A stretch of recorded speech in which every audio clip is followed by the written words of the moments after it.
Hey everybody, this episode is sponsored by The Spot Fashion Boutique. Are you tired of buying clothes that look good but don't last? Are the brands that you want to wear way too expensive? The Spot has got you covered. They carry the best brands for the best prices. Doors open every day at 9 a.m. and they're located at the Uptown Liquor Store in Viewfort. For all this Creole Heritage Month, prices are 10% off. Hop over to the Spot Fashion Boutique, and when you get there, tell them we sent you. For more information, call 454-3035.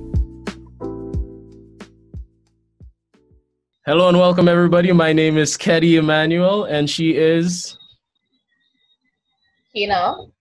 All right, and we're in here today with Kendall Elva. Some of you may know him from a previous episode, and we're glad to have Kendall back in here with us. Kendall, can you tell the people hello?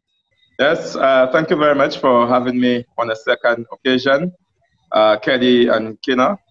I think this is a very important program as it explores themes which are very pertinent to us as a society. So let me just say a pleasant good evening to our viewers, and I hope that we could have a very productive discourse on matters of culture, given that we are now observing Creole Heritage Month, which is one of the best months of the year, apart from February, which is my birth month.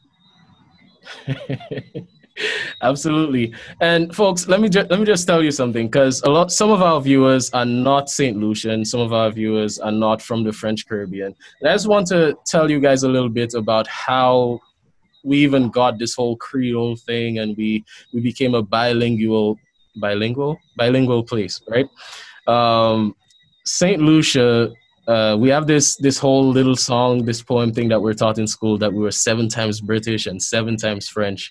And what happened is, as we were a French territory, a lot of our ancestors, a lot of the people who came before us took that French language and bent it a little bit. And they bent it with some African dialect, they bent it with some Indian influences, they bent it with some English influences. And what was born was this whole new language that we now call Creole. And it has a very special place in our lives, and it is a big part of what it means to be St. Lucian. So that's what we're going to be talking about today, and I'm very excited about that. So Kina, do you have anything to say about Creole before we hop into anything else? Simply Jounen Kwéyòl for the upcoming. And you guys can see our dress up. I have my Creole hat, you know. And my tip my way. Yeah. And Kina's decked up too. And yeah, man, it's a big deal. It's a big deal. So it's a fabulous month. Yeah, it's a fabulous month. Now, here's the thing. Let's hop right into it. Why is our Creole language, I feel like our Creole language is a little endangered? Because growing up, I knew a lot of older folks who would speak it fluently, and they knew all the words, every single Creole word. As a younger person, I do not know every single Creole word. I don't think I can finish more than 3 Creole sentences back to back without substituting in an English word. Why do you guys think that is? What do you guys feel like it's not being passed on properly? Well, my view on the Creole language in St. Lucia is that if we examine in time past, we would notice that the attitude toward the speaking of Creole was very negative. It was associated with being unintelligent, with being from the lower socioeconomic class, and a lot of efforts were directed at trying to prevent our children from using the Creole language. And what you find is that the families would be extremely happy when they realize that the children are quite proficient in terms of the use of English. And to them, they would see if the child is able to explain his or herself in Creole, that something is wrong with this child. Now, part of the reason for that has to do with you have to understand our colonial roots and things which were from the colonizers in terms of the English language or the French language. Such things were given a greater level of significance. And things that belong to persons of African descent, it was seen as being inferior relative to European culture. And so efforts were made at silencing things that were indigenous to the people who were brought to the Caribbean, whether it is through the Indians were brought as indentured servants, and then the Africans were brought under a system of chattel slavery. So I think a lot of it has to do with that. The other thing which I believe which has contributed to the Creole language being endangered is our education system. The education system legitimizes our values, our beliefs, and what we should aspire to be. It legitimizes the various aspects of our culture that we should celebrate and those we should silence. And one of the things which I believe affects me is that I would have thought that persons, teachers who are part of the education system should have recognized that there is no such thing as one language being superior over the other. You can engage in critical and analytical thinking, whether it is in Creole, French, Spanish, or English. There is no such thing that says you cannot be poetic if you are speaking the Creole language, or you cannot exhibit critical thinking if you're expressing your thoughts in Creole. And so I believe that our teachers, our education system did play a role in terms of silencing the Creole language. Even today, I recognize that there are efforts in terms of getting people to understand that we need to embrace and preserve the Creole language. We have a Creole dictionary, we have even the Bible, which is written in Creole, and we have other texts. Wait a minute. We have a Creole translated in Creole, Bible, and this is we have a Creole translated Bible. I didn't know that. Days, whilst attending the 1st Evangelical Church, I could remember there's now Pastor Prince Ambrose. He would come to church with the New Testament, and the text was in Creole. The entire text. Okay. I have not seen an Old Testament. I think it's just the New Testament, though, that was translated. Yeah. Okay, so just the New Testament. Just the New Testament. Yeah, from what I know. All right. Yeah, so that is something which is good. Given that you have a dictionary, and also you have a lot of classes now being offered. I know people like Jason Joseph, that's Bachelor. Mm-hmm. He offers Creole classes, and a number of other people do that in terms where they would teach you how to spell, how to pronounce, how to read, how to write using the Creole language. So these efforts to me are indeed very positive and commendable. And I know that there are a lot of individuals, young persons who are here advocating for the inclusion of the learning of Creole in the school curriculum. Now, I generally do not know why this is something which is so difficult to do, especially the people who control the education system. They are persons who are supposed to be understanding that there's no language better than the other. And for me, the other thing I believe it does for us, if we are to include the Creole language in the education system, it says to us that we're supposed to feel proud to be St. Lucians because this belongs to us. It came from us. We created it. And to celebrate things that are unique to you says that you are indeed an independent individual. The moment that all your efforts are directed at celebrating what is foreign, that suggests that you are undermining what it means to be a St. Lucian, and you lack what I will call national pride and love for country. Right. So I'm just going to roll back a little bit because you spoke about the fact that the Creole is like suppressed in the lives of younger people. And I remember when I was a little boy, it was rude to speak to an adult in Creole. Like you wouldn't just talk to an adult and say, hey madam la, usabambo, you know, like they'll say, oh, ukwawanom, you know. That's an aspect of the Creole where some people will say the use of certain words, it's a bit harsh.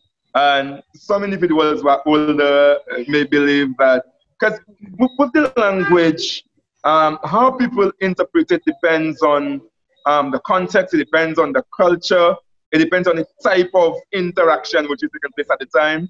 And the language by nature is harsh, Kendall. That is just the type of language. Wait a minute. Let's break that down a little bit. What do we mean by harsh? Like, what exactly are we referring to? In the sense that it's not something that's challenges. Yeah, okay, Kina. Continue, Kendall. Yeah, I was saying that when they say it is harsh, it sort of challenges their authority, their influence, and as if they may find that you are going beyond a particular boundary. So you are breaking a particular societal norm as it relates to etiquette, as it relates to the level of respect that the persons who are older would expect from someone from a younger generation during a particular kind of discussion. I think that is how they say it is harsh. And I guess there's a degree of emphasis, especially in terms of when you use certain words, that there are people who say to you, okay, if you want to make a joke, that particular joke comes out better if you express it in Creole. So I guess certain words bring across a greater degree of emotion, a greater degree of passion and conviction when you express your thoughts using these words in Creole. So I believe that this is what they are referring to. Right, and I definitely want to agree there. And Kina, I know you're about to say something, but I want to agree there that there are some things that are not translatable between languages in my experience.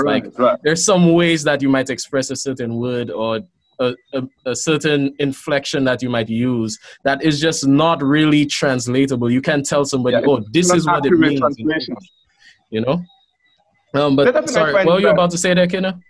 Yeah, I think adding to your point is that using the English language, you could sound very flowery, you could use a lot of padding, you could be very wordy. But in terms of the Creole, in some instances, there are not sufficient persons who have the ability to really go on and express their thoughts extensively. So they are more precise and they get to the point before they want to say. And I think that is what leads to some people saying that it is a bit harsh. But I guess if you speak to guys like Sam Flood, these guys would be able to do all of the padding. But for persons from the younger generation, we'll just get to the point and we'll try to express what we think. Absolutely. Kina, you look like you're about to say something there. And I think it was related to the previous question. Do you remember what it was? Yeah, I was, when Kendall was speaking, I was concurring with a lot of things that he was saying. But also, it has to do with, initially you said, Keddy, that we are bilingual.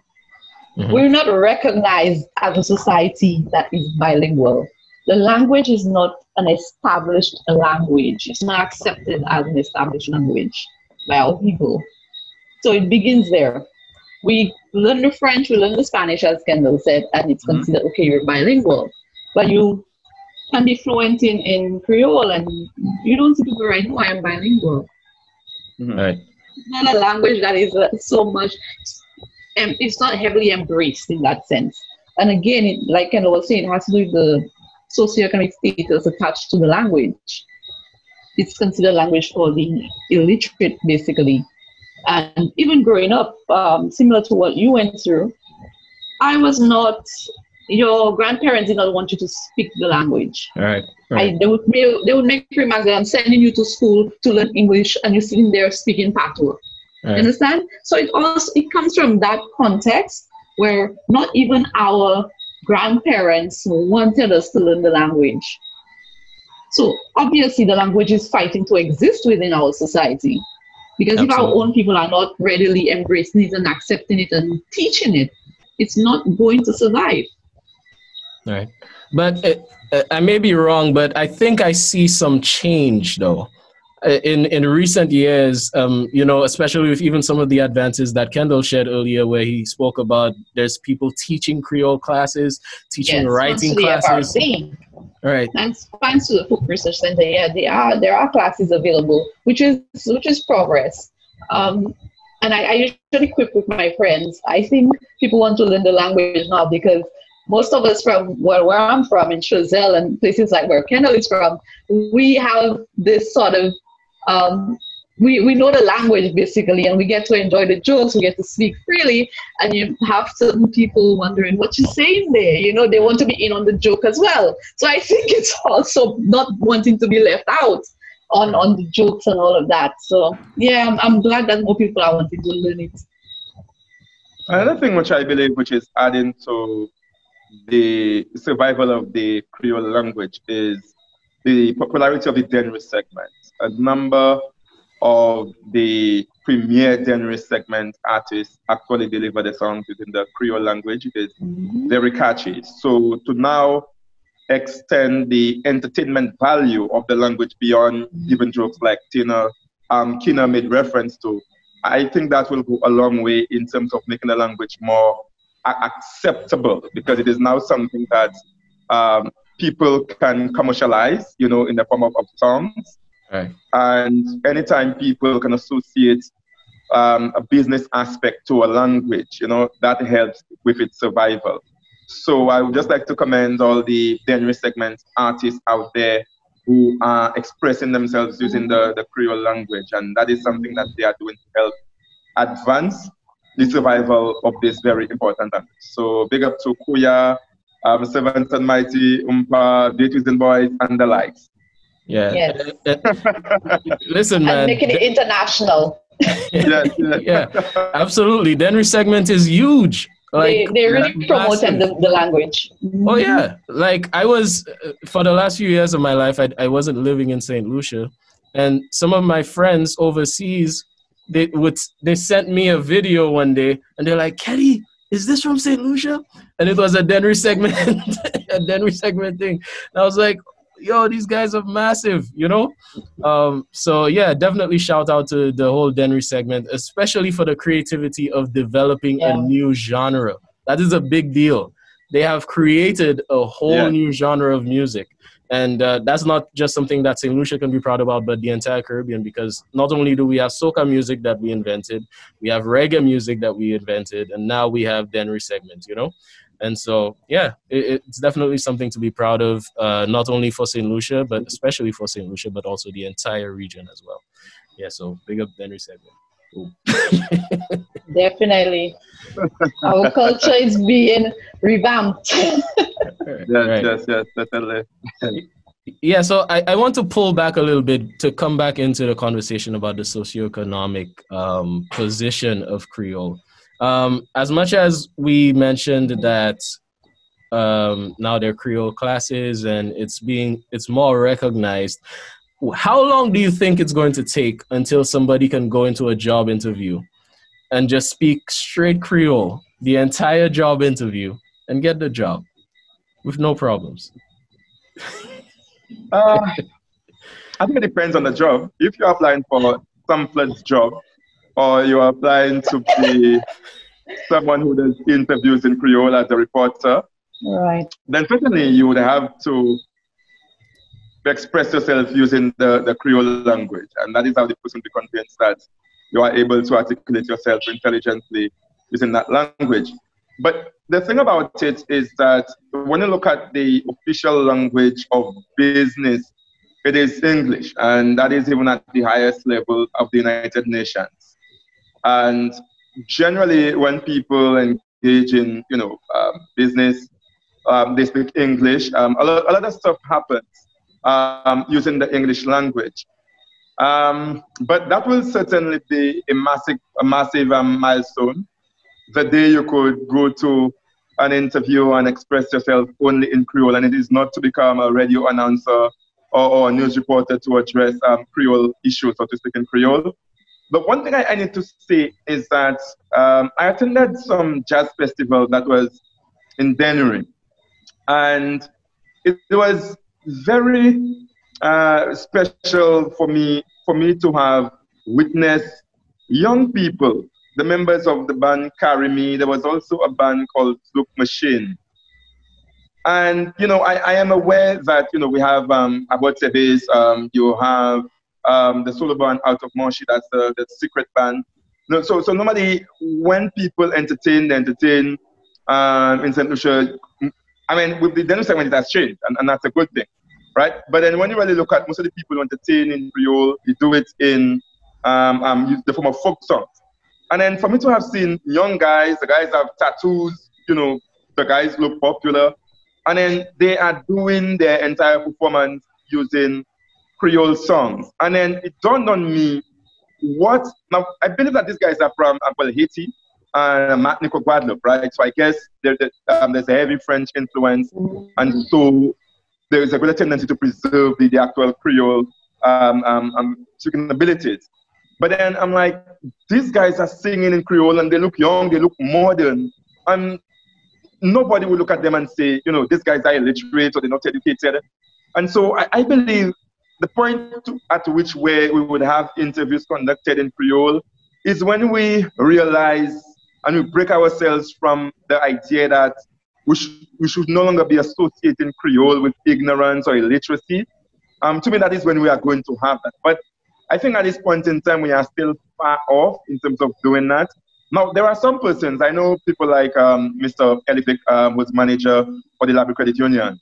You go to him, and people like him are able to express their views in Creole, and they'll get you in Creole, and it's a business meeting.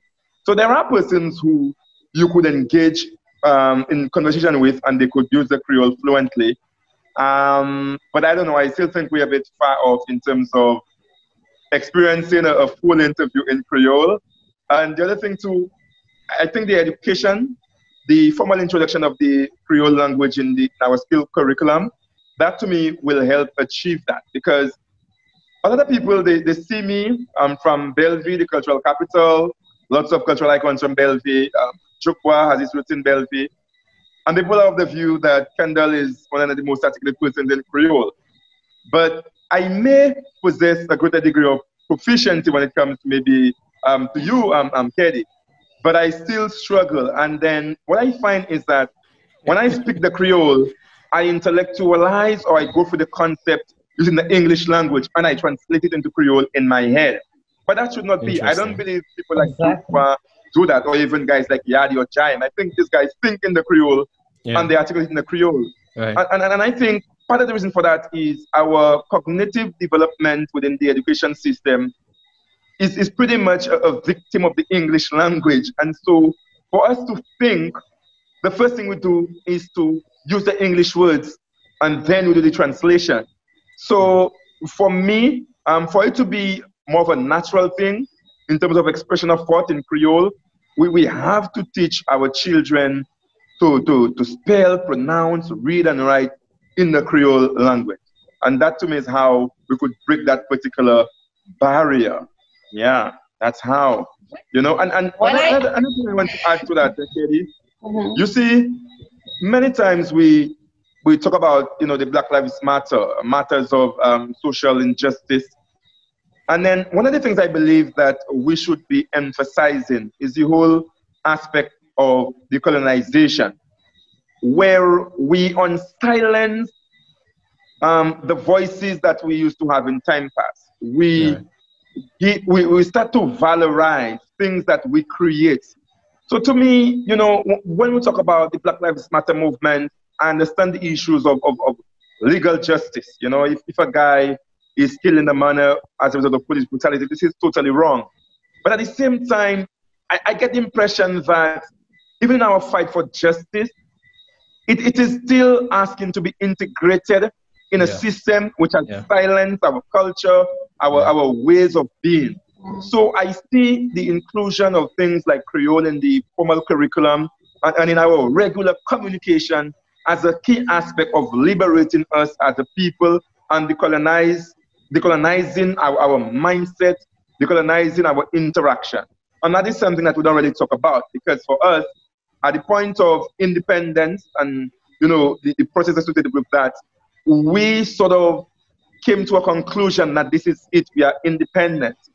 But I do not know the extent to which we could say that when we are not on silencing the use of the Creole language and giving it a greater level of importance in our communication. All right.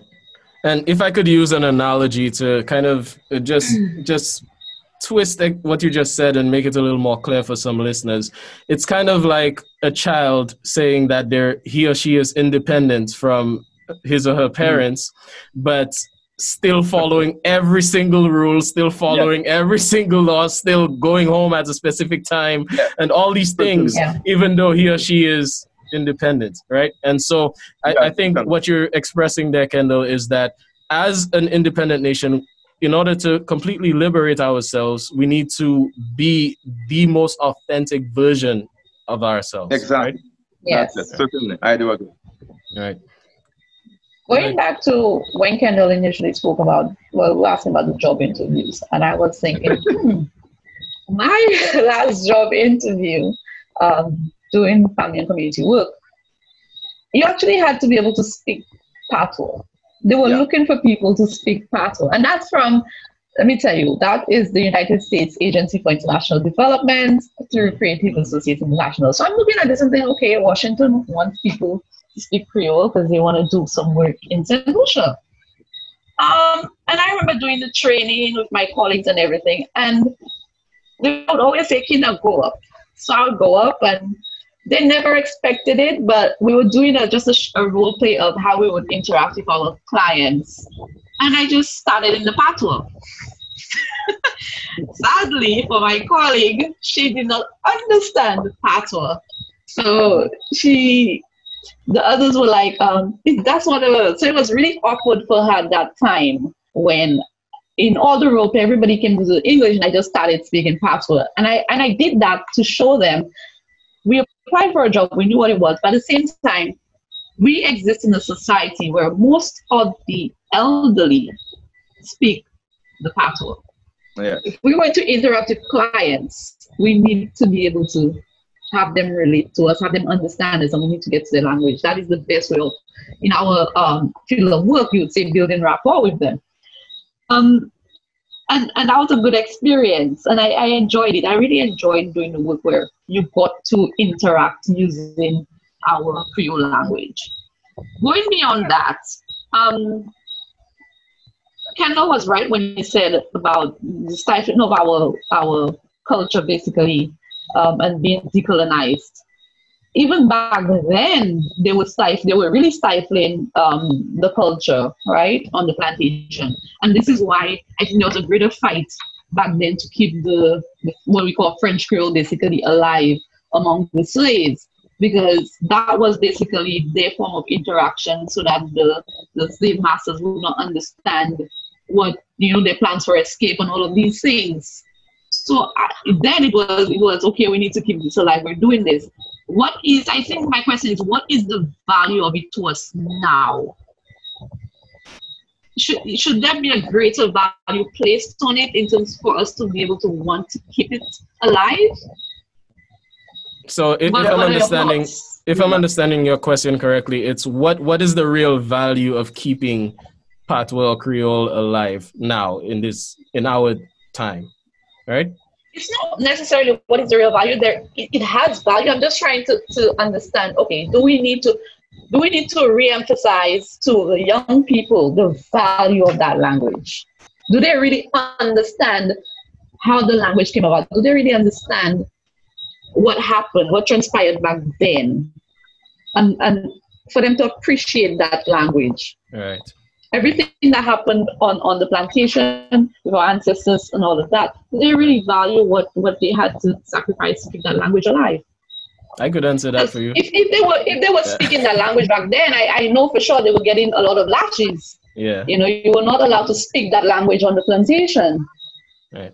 So I can imagine that language was still forming at that time too, as well. Mm-hmm. So it would have been in its infancy. Yeah, I mean, for me, I think it is very important to keep any language alive. I don't think any language should be seen as being inferior.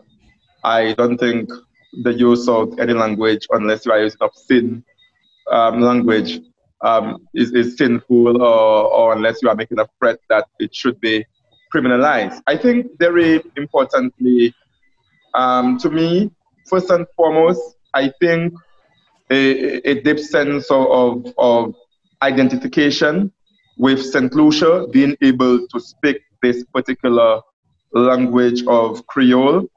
And I've always said that when you ask someone, what does it mean to be a St. Lucian?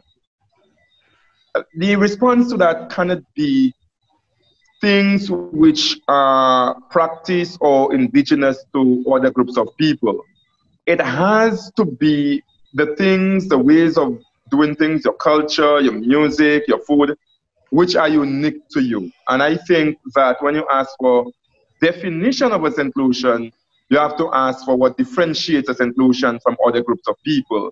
And clearly, the Creole language is one such thing.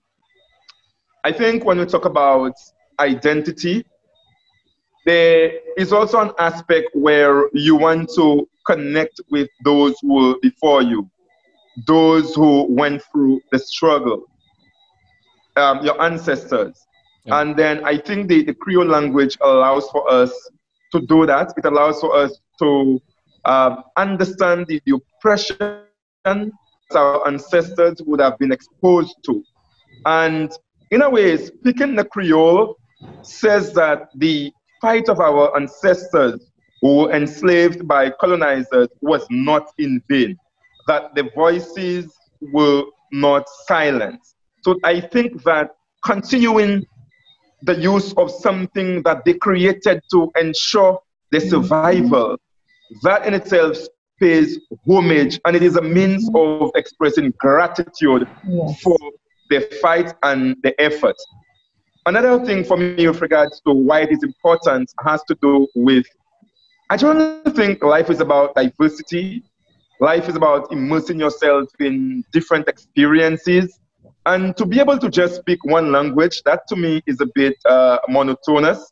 I think it adds richness to your communication, it adds richness to the laughter that you experience. Because different language, it evokes different kinds of emotion.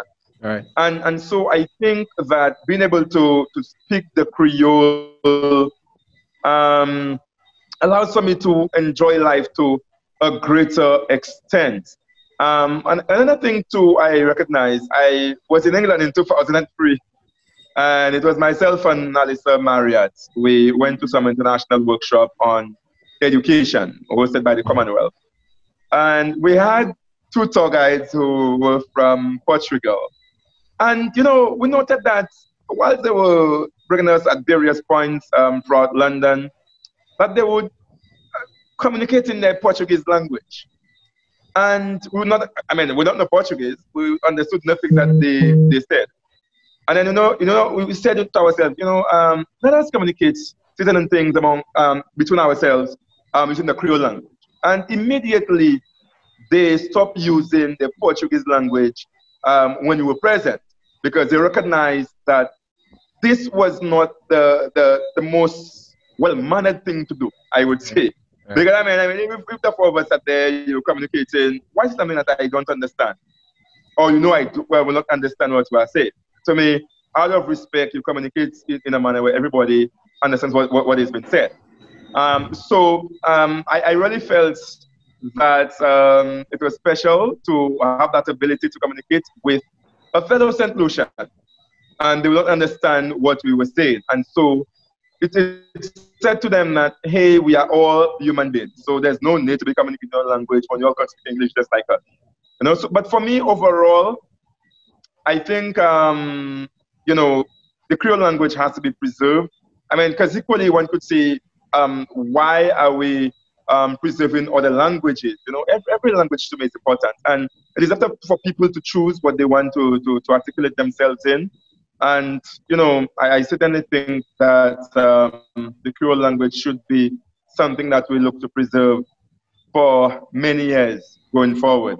Right, and going back to answer Kina's question, I think I can tell you just flat out that most young people, and actually even some older folks, don't care.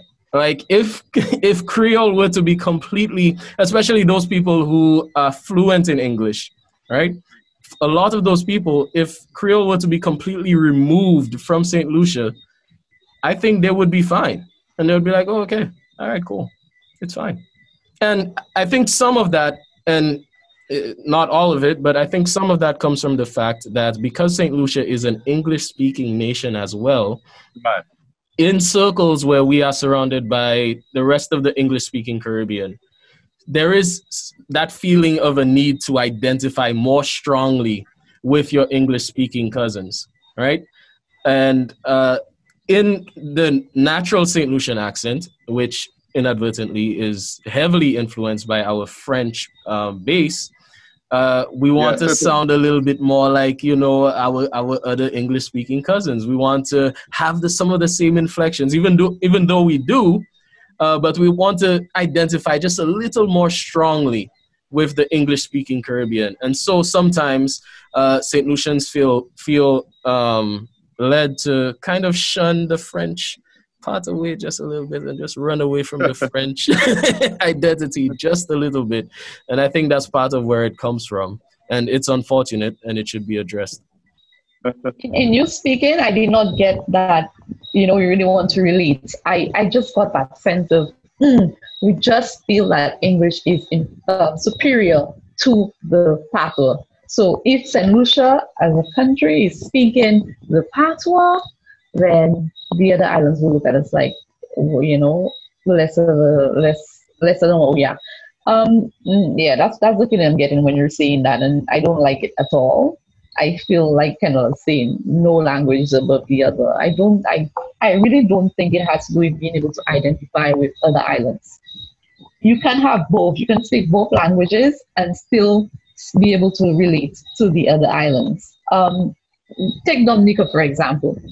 Dominicans are very patriotic. They have a lot of national pride. They love their country. They go all out when it comes to that Creole aspect of them. When I look at St. Lucia, it's still not as celebrated. It is still not as celebrated as it should be. Kendall was speaking, I was like, oh my goodness, I'm guilty. I have traveled and I would deliberately switch to the patois so that I don't have people understanding what I'm trying to say to my relative, probably trying to make a joke about something. And I'm like, oh my goodness, I'm guilty. Others might have been feeling, you know, a bit awkward. Let me tell you, at that point, I'm like, oh goodness for my patois. Because you know, when you're really in a situation, you're in a crowd, right? And you want to say something to somebody. And I do it in St. Lucia because all St. Lucians still don't understand the patois. So you really want to say something. Kendall, I'm sure you've done that in the office or something like that. And we would just go into the Creole to make a comment that the person doesn't know what you're saying. But I try my best not to practice it so much out of respect for the person at the time. Yes. Yeah. So you're saying that I'm like, okay, I need to be aware of what I'm doing so others don't feel too left out. But for me, when it comes to the Creole language, I try to speak it all the time, deliberately. And Kendall, you're aware, I would just switch into the patois in the office or just speak it, like just try to speak it, because I'm trying to practice constantly so that I don't forget the words that I've learned and I've been taught. So I think it's like a good challenge for all St. Lucians to just try to speak the language. It's like when we were doing French classes, the tutor would always say, you need to practice the language for you to learn it. It's the same with patois. You need to practice the language for you to learn it. And the more you surround yourself with persons in society who speak the patois, the more you will pick it up, and it will not be struggling so hard to survive in our society. All right. And I agree with everything you said, except I think you may have misunderstood what I was saying regarding St. Lucian in terms of relating to the rest of the English-speaking Caribbean. I don't think I did not.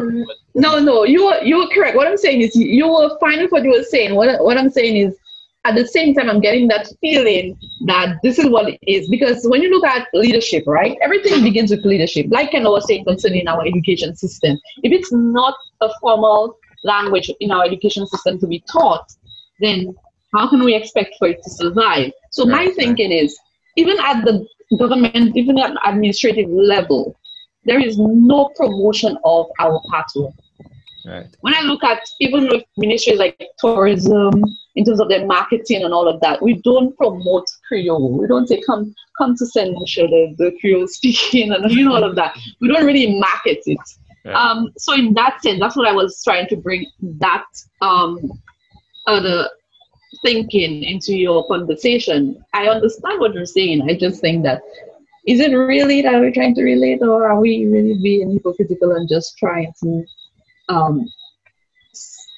indirectly acknowledge English as the superior language? Okay, all right. Same page then. I just want to push in this story because I had a very similar experience, because I've done the same thing myself. When I was in the US, my family and I would always talk and speak in Creole when we don't want to be understood by someone else. And oftentimes you have to be careful, because that person may or may not be a Haitian person who can understand every single word that you're saying, or a Dominican person, right? I was in one situation where a good friend of mine, he came to visit his girlfriend, and the girlfriend's family may or may not have been too fond of him, right? And the family was speaking a language that he did not understand intentionally, so he couldn't understand. And it was a little awkward because I could understand some stuff. And I was like, oh, well, this is a tough situation here. So, but yeah, man, I think it's something that we have to try not to do. It's not nice to use your bilingual powers for that sort of situation, because people feel alienated. They feel alienated. They wonder if you're saying anything bad about them, So yeah, we should try not to do that. But people are going to do it anyway. So okay, Kendall, I'm going to have this in my nicest patois. Oh boy, here we go. Brace yourself, guys. Qui ça ou apprécier plus selon Jounen Kwéyòl là? Well, some ka di mwen apprécier plus about Jounen Kwéyòl c'est manger ya, mwen aime manger. Le ou boui la chekocho la ti ekoufa bouillon ek ça. Ça ba mwen aime goûter, mwen aime manger. Mwen la chekocho, mwen aime di bodo. Moi aussi permis dès que moi Jounen Kwéyòl, moi toujours regarder pour permis. Et puis moi comment pièce pour l'année ça là. Mais moi quand quoi ça c'est week-end ça c'est dimanche. C'est moi voulais faire un déti moi ça venu coronavirus là, moi quand parti et puis masque moi pour moi pas un virus ça. Moi quand try to be 6 pieds distance pour tout le monde, parce que moi pas voulais matcher ma hair. Nous aussi des fois on capable ma hair belle vie.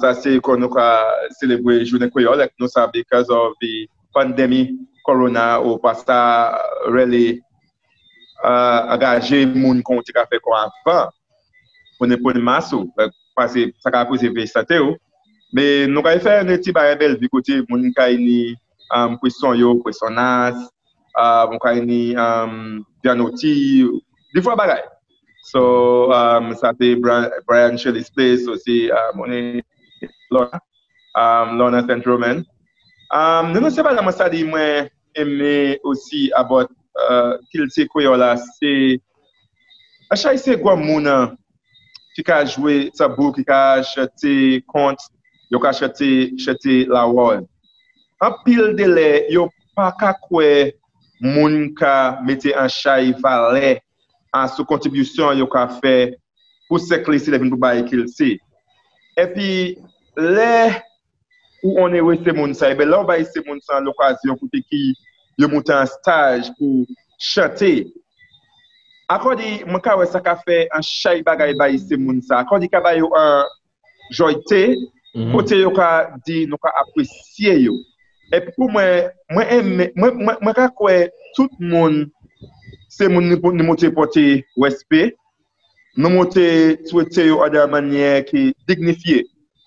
Parce que la pani pièce qui en haut en l'autre. C'est bon Dieu qui fait nous toutes. Et puis là il vient pour célébrer by Kwéyòl, ça c'est un mois côté qui nous ka mener ces moun ça bien haut. Et puis nous ka célébrer talent yo. Et moi quand ça ka fait un chai by ces moun ça. Là il vient pour qui monnaie yo ka valer quoi yo. So ça c'est by côté qui m'a dit, il ka aussi dit yo nous apprécions contribution yo ka faire parce que c'est ces moun ça qui établit fondation pour sécurité même ça les différents problèmes nous expériencer les pour bail économique les pour bail social bail politique bail culture but nous a fait un chai pour un pays et puis nous pas pour oublier c'est ces moun ça qui mène nous côté nous actuellement c'est pour ça m'a dit les nous ka parler créole nous ka préserver patois accordé ça ka dit c'est quoi mon that yo pas goumé en vain that nous really way contribution yo faire ça bagay qui ka aider développer sécurité so c'est ba là moi aimer about petit Creole là accordé ça qui fait ba c'est quoi mon because après les c'est mon nous ka célébrer c'est mon qui ni go éducation ya go université et nous ka c'est mon qui pas c'est quoi mon yo pas ni go éducation pour nous nous ka yo kon moun qui dernier et puis moi ka là où ni moi héritage Creole ça c'est un bail ka ba on a l'occasion côté qui nous ça lever l'on est ces moun ça bien haut bon moi aussi voulais dire nous pas supposé ka on est célébrer bail qu'il c'est bail Creole bail patois du 1 octobre tout ça ça c'est pas supposé ka faire en tout mois tous les jours tout temps nous ka vivre parce que plus ou ka pratiquer un bagay ou ka normaliser ou ka mouchoué bay ça bay qui est important mais là quand on fait bay tous les mois octobre tout seul mon gars dit on ne pas rien pour faire man on juste célébrer bay so moi quoi ça c'est bay qui est très important et puis oui Kina m'a pas ça danser m'a pas ça danser Cordwell moi ça on est danser western m'a pas ça danser Jou m'a aller danser Jou next thing on monde comme brûler moi dès que moi pour l'hôpital dépassé gauche.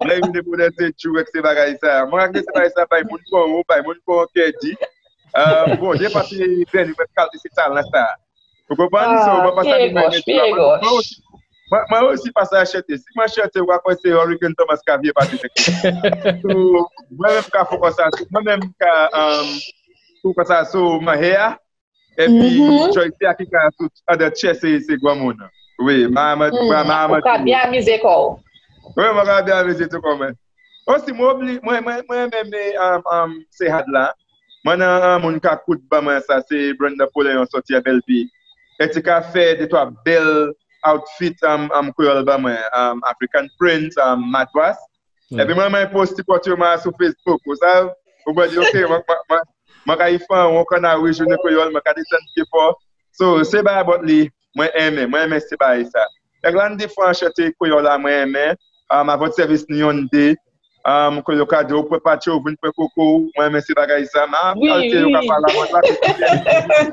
là coco des fois là la chai pour acheter moi aimer et puis moi ça de place Belgique à côté qui nous a produit un chai moun qui a acheté en Creole au cas différents instruments Creole Napoléon on y quelque nice à votre service et d'accord il a fait moi feel beaucoup plaisir pour me lever en parmi ces moun ça et accord dans ces moun ça là qu'on celebrity nous supposé qu'a amené bien haut mais c'est celebrity oui mais c'est non celebrity est-ce que Kakabo c'est le thing à votre service oui on va passer vibes cartel tout va être cher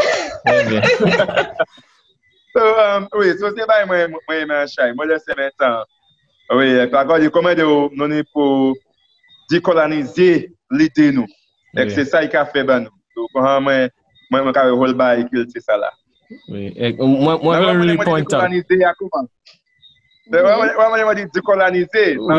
Marx de quoi tu bagadis. Ou pas même ça, c'est au début. Donc, ça va nous faire plus de donc après, mon parole langue.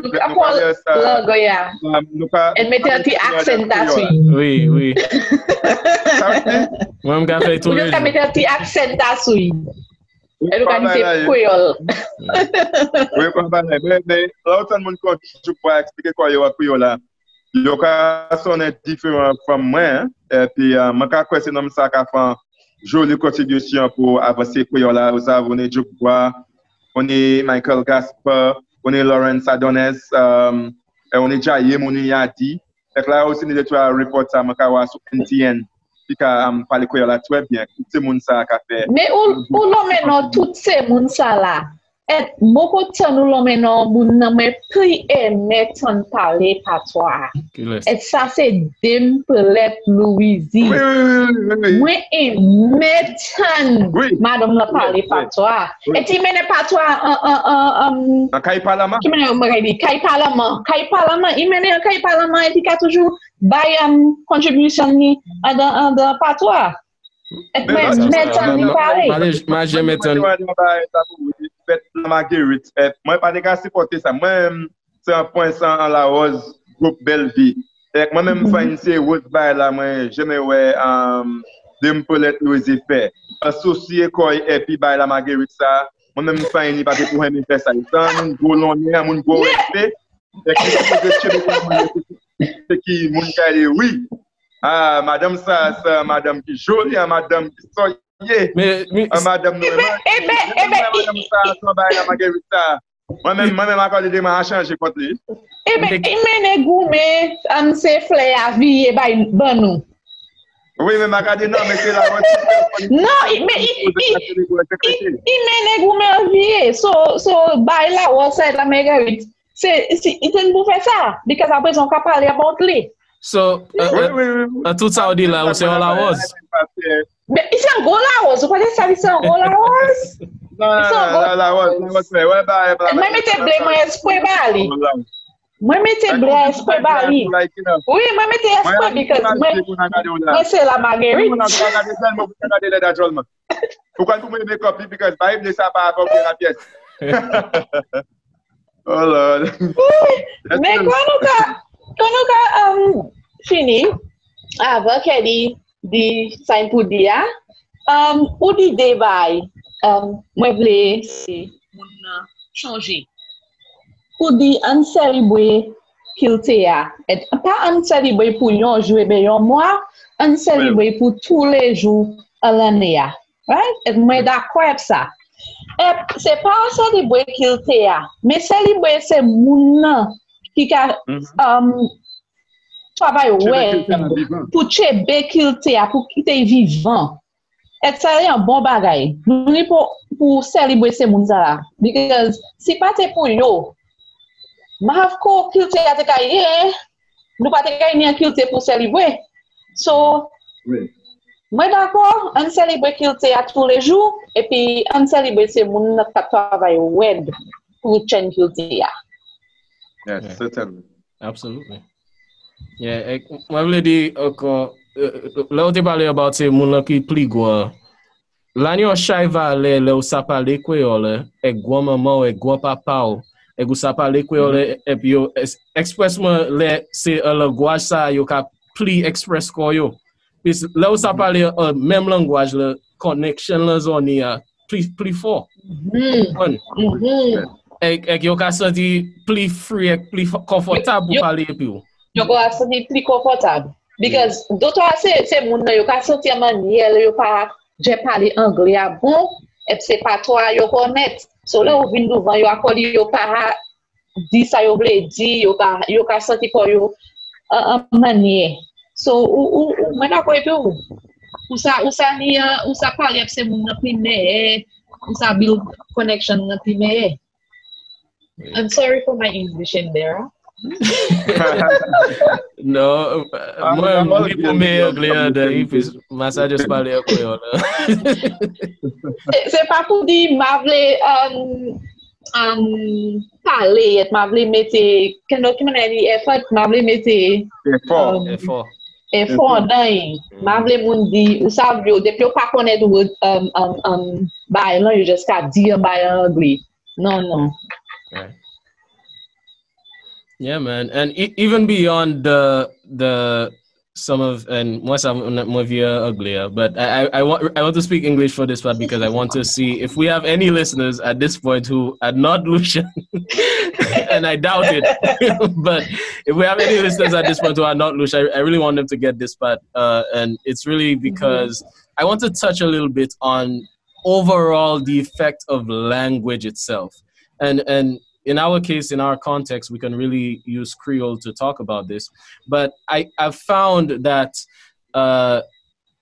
when you speak to somebody, not only in English, but you speak to that person in a language where you share the same rules, right? You guys agree in the rules that we're speaking are the same. There is a greater level of respect. There's a greater level of connection. There are barriers that don't come up. Whereas if you're speaking to somebody in a language where you don't share the same rules and the accent is different, people tend to naturally want to start to add some stereotypes to what you might be like, where you might be from, Right. what your level of intelligence might be. And I think that's very unfortunate. And I think it's something that the world can work on, because as post-COVID, hopefully, we continue to grow as a global economy and a global society. We are going to need to get rid of some of the stereotypes that we associate with accents and the way that people talk. What do you guys think about that sentiment?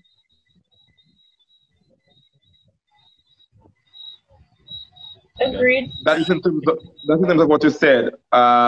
Speaking in a language that people can converse in. That's what you were saying. Yeah. Yeah. And also, really, the power of accents as well. Power of what? Power of what? The power of accents. Oh.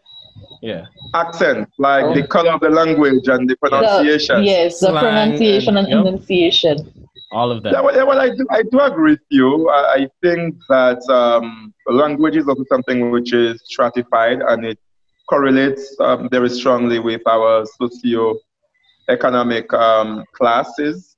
It certainly says a lot about a person's life chances, where they come from, their experiences, by the way you hear someone articulate and pronounce the words. It says a lot of things about them. But at the same time, I believe that every individual is a dignified being. Every individual has worth.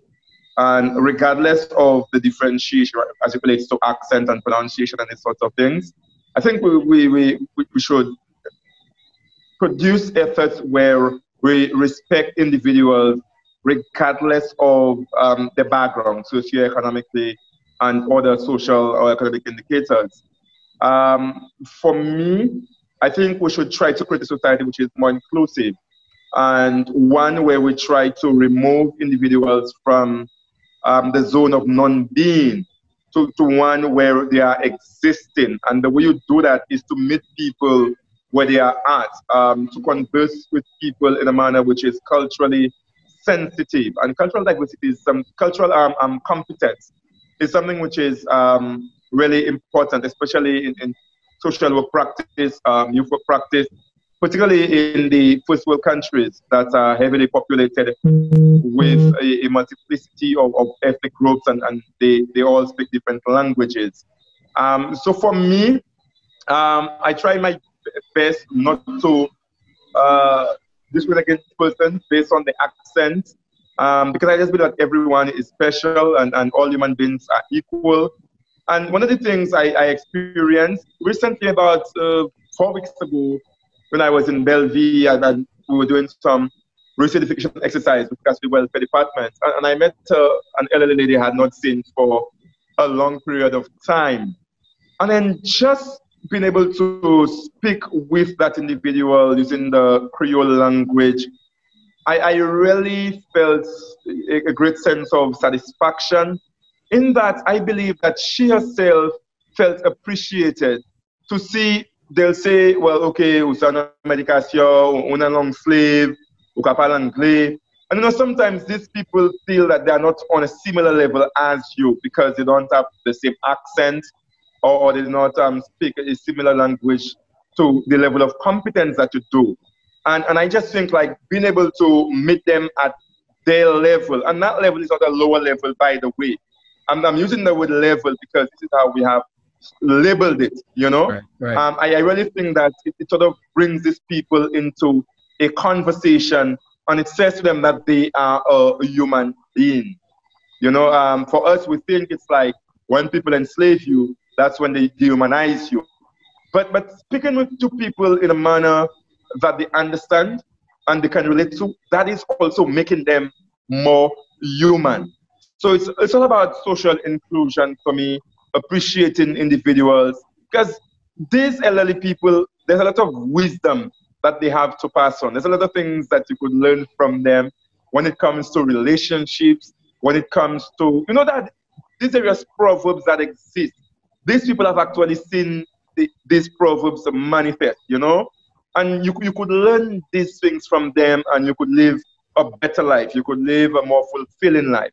So for me, whenever I meet an elderly person, I try to engage them using the Creole language to really understand life from the experiences, because you could always learn vicariously and make your life a better one.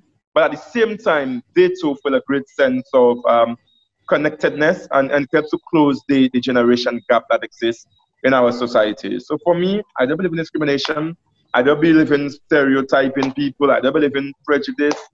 I don't believe in these things. I believe that all human beings are valuable and we should respect each other on a consistent basis. Absolutely. Absolutely. Kina, do you have any thoughts after that? Just that we should actively try to be culturally competent at all times. Well, I'm agree. Kendall, don't hate. But yeah, you just said you're not going to be prejudiced, you're not going to discriminate. Hello, that one is a different thing, you know. There's no political activity when it comes to that was and I'm agree. That one is a different thing. Yeah, but yeah, our fellow solutions and other people, let us be culturally competent, and let us also make it our duty, especially for our all the people in society, to create that space, that environment where they feel comfortable to speak to us. And we all know that, I don't want to say the level, but to create that environment where they could communicate using the language that they prefer. All right. Absolutely. I have many stories surrounding accents and surrounding my experience with the way people interpret your accent and see you along that way. But we will be sharing those stories at some other time. I know that we're nearing the end of our time. So do you guys have any further thoughts before we close? Well, I think there's a very important discussion that we have had. But for me, it is more or less an issue of decolonizing our mindset, our interactions with each other.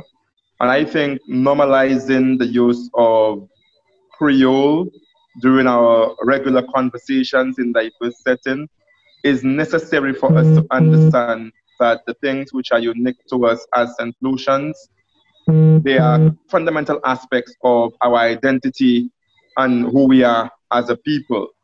So I think that there has to be continued advocacy on the part of young people, particularly those who are educated and who understand the value of preserving ways of doing things, languages which were silenced as a result of colonization, that they should persist in the efforts at asking for the inclusion of the Creole language in the education system, and basically celebrating the language on a more regular basis. So I think that's been a wonderful discussion.